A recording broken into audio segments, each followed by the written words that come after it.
Sometimes people die without family and are interred without recognition.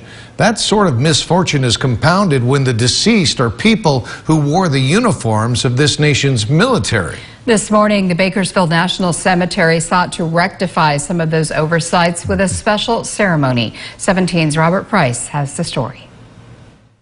Everyone deserves to have someone there to say goodbye when the time comes. But the harsh truth is that not everyone does. And the harsher truth is that some of those people put their lives on the line for the rest of us.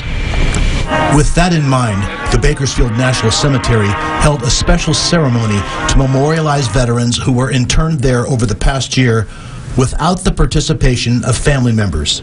Unaccompanied veterans, they call them, brought to their final resting place alone, but for the brotherhood of fellow veterans.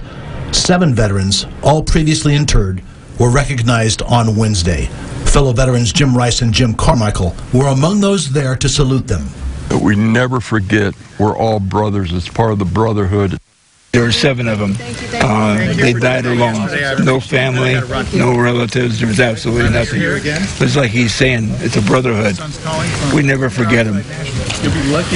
Even though they think they're alone, they're not. They're in our hearts. And we're here to honor them. Cindy Van Bibber is director of the Bakersfield National Cemetery. We all have a story. We don't know what their story was, but we know they were veterans, and at one time they put their life on the line and sacrificed that for us. So the least we could do is take some time out of our day to honor them.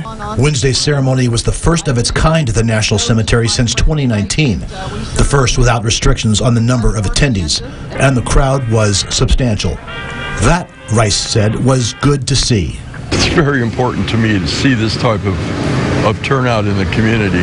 That's why I live here, is because this community cares so much for the veterans. This fiscal year, the Bakersfield National Cemetery has had 785 interments, bringing its total to just over 9,700.